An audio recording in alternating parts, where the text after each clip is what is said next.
में ये बताया कि हमारे पास 35 लाख करोड़ या पता नहीं इससे भी ज्यादा का हमारे पास निवेश आया है। अगर पूरे के पूरे टॉप इंडस्ट्रियलिस्ट अपना सब कुछ निछावर कर दे तब भी ये निवेश पॉसिबल नहीं है। अध्यक्ष जी, आज पहली बार इस तरीके की चर्चा को मैंने सुना और माननीय मंत्री जी की जो बातें मैं सुन रही थी उनसे बहुत सारी उम्मीदें थी और ऐसा लग रहा था कि जिस तरीके से 2023 का इन्वेस्टर समिट मीट का जिस तरीके से सुंदरीकरण किया गया और लोगों को दिखाया गया और इतना बड़ा बजट जो था वो सबके सामने आया, तो मंत्री जी अवश्य ही उसके बारे में थोड़ा विस्तार में लोगों को बताएंगे। लेकिन बहुत ही निराशा हुई क्योंकि उनकी पूरी स्पीच में उन्होंने सिर्फ और सिर्फ औद्योगिक विभाग को छोड़ करके नेता प्रतिपक्ष जी की तारीफों में ही बता दिया और कई सारे महत्वपूर्ण बातें थी शायद जो उन्हें करनी चाहिए थी, लेकिन उसे छोड़ करके सिर्फ सोशल मीडिया के बारे में बातें की। अध्यक्ष जी, इस बार जो 2023 का इन्वेस्टर समिट मीट है उसमें कम से कम 33 से 35 लाख करोड़ तक के इन्वेस्टमेंट की बात की गई है। जब इस तरीके की बातें करते हैं तो मुझे लगता है कि शायद जो बेसिक उसका ढांचा है या धरातल को हम कई बार भूल जाते हैं। अध्यक्ष जी, भारत के जो टॉप 10 हमारे इंडस्ट्रियलिस्ट हैं, अगर उनके हम नेटवर्थ की बात करें कि उनके पास टोटल कितना नेटवर्थ है, तो मुकेश अंबानी के पास 7.2 लाख करोड़ है, गौतम अडानी के पास 7.2 लाख करोड़ है, शिव नादर के पास 2.2 लाख करोड़ है, साइरस पूनावाला के पास 1.8 लाख करोड़ है, राधा किशन दमानी के पास 1.6 लाख करोड़ है, लक्ष्मी मित्तल के पास 1.4 लाख करोड़ है, कुमार बिरला के पास 3.5 लाख करोड़ है और दिलीप शांघवी के पास 1.2 लाख करोड़ है। अगर पलोनी मिस्त्री के पास बात करें तो 1.2 लाख करोड़ है और उदय कोटक के पास 1.1 लाख करोड़ है। भारत की अगर हम टॉप 10 इंडस्ट्रियलिस्ट को भी जोड़ लें तो उनकी पूरी की पूरी नेटवर्थ जो है वो सिर्फ और सिर्फ 28 से 30 लाख करोड़ में सीमित हो जाती है। और आपने अपने इन्वेस्टर समिट मीट में ये बताया कि हमारे पास 35 लाख करोड़ या पता नहीं इससे भी ज्यादा का हमारे पास निवेश आया है। अगर पूरे के पूरे टॉप इंडस्ट्रियलिस्ट अपना सब कुछ निछावर कर दे तब भी ये निवेश पॉसिबल नहीं है। तो ये निवेश क्या सिर्फ उत्तर प्रदेश में आया है और कोई प्रदेश इंडिया में नहीं है जहां पे निवेश हुआ है? अध्यक्ष जी, ये तो एक तरीके का बहुत बड़ा मजाक है जो हो रहा है। साथ ही साथ मैं ये भी पूछना चाहूंगी कि मंत्री जी ने 2018 में भी 4.5 लाख करोड़ का जो निवेश आया था उसकी भी बहुत सारी चीजें थी, हम लोग बेसब्री से इंतजार कर रहे थे, शायद उसका भी कुछ विवरण हमें मिलेगा।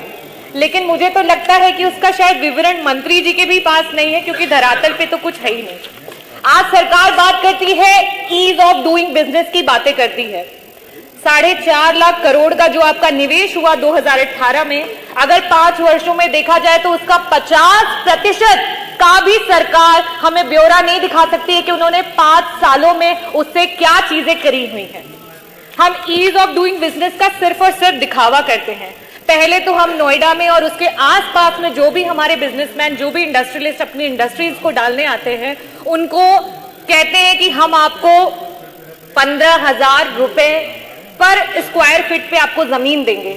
उसके बाद वो व्यक्ति वहां पे आता है, धीरे धीरे आप क्या करते हैं, उस जमीन को बिडिंग पे लगा देते हैं और उसकी बिडिंग का दाम बढ़ते बढ़ते यहां तक पहुंच जाता है कि 60,000 रुपए पर स्क्वायर फीट की वो जमीन हो जाती है और इंडस्ट्रियलिस्ट बेचारा अपने रास्ते अपने घर भाग जाता है। इस तरीके से क्या कोई ईज ऑफ बिजनेस है? ये किस तरीके की सहूलियत आप दे रहे हैं? 2018 में जो आपका इन्वेस्टर समिट मीट हुआ उसमें आपने जनता को बड़े सुनहरे सपने दिखाए और आपने बताया कि जितने भी एक्सप्रेसवेज हैं उन सब एक्सप्रेसवेज के पास हम जमीन का आवंटन करेंगे और वहां कहीं ना कहीं हम कोई ना कोई इंडस्ट्री लगाएंगे। आज किसी भी एक्सप्रेसवे के पास एक भी इंडस्ट्री अगर आपने खड़ी की हो तो प्लीज उसका विवरण आज आप जरूर दें। यहां पे बात हुई प्रधानमंत्री जी के द्वारा, प्रधानमंत्री जी ने डिफेंस इंडस्ट्रियल कॉरिडोर की बात की। उन्होंने कहा कि हम डिफेंस में जो बाहर के देशों से खरीदते हैं उस अपने पैसे को हम बचाएंगे और अपने ही देश में हम उस चीज को बनाएंगे। लखनऊ, कानपुर, झांसी, आगरा, अलीगढ़, चित्रकूट होते हुए डिफेंस कॉरिडोर शुरू होगा। आज हम देखते हैं और हम ढूंढते हैं कि वो डिफेंस कॉरिडोर है कहां। मैं इस साइड को छोड़ के सामने से भी पूछती हूँ, क्या आपको डिफेंस कॉरिडोर कहीं पे दिखाई दिया? अगर दिखाई दिया हो तो प्लीज मुझे भी बताइएगा। नहीं। जो हमारे इंडस्ट्रियलिस्ट आते हैं, इन्वेस्टर्स आते हैं, उन्हें बोलते हैं कि हम आपको कम दाम पे बिजली देंगे, और लेकिन जब वो अपना काम शुरू करते हैं तो आपके बिजलियों के दाम तो दूसरे प्रदेशों से भी ऊपर पहुंच जाते हैं। क्या इसको हम ईज ऑफ बिजनेस कहते हैं? आप लोग बात करते हैं इतने बड़े बड़े निवेशों की। मैं बोलना चाहूंगी कि समाजवादी सरकार जो थी उसने जो काम किया वो कम से कम धरातल पे दिखता है। हमने दिया इकाना स्टेडियम, हमने उसके सामने दिया पलाजियो, हमने आपके मुख्यमंत्री जी जिसमें बैठते हैं, हमारे मुख्यमंत्री जी जिसमें बैठते हैं, वो लोक निर्माण की इमारत को दिया। हमने वर्ल्ड क्लास और मुझे लगता है कि पूरे देश में सबसे सुंदर जो पुलिस हेडक्वार्टर है वो हमने दिया। जो मेट्रो आज रन कर रही है वो हमने दिया। जनेश्वर मिश्र पार्क हमने दिया, गोरखपुर में एम्स हमने दिया, मेदांता हॉस्पिटल दिया। आपसे अनुरोध है कि मैं एक डॉक्टर हूं, आपसे अनुरोध करती हूं कि आपका अगर इतना बड़ा निवेश आया है तो लखनऊ में सिर्फ और सिर्फ एक जो है आपका प्राइवेट हॉस्पिटल है मेदांता, कृपया करके कम से कम 2 हॉस्पिटल्स और लाने की प्लीज आप, ये मेरी गुजारिश है।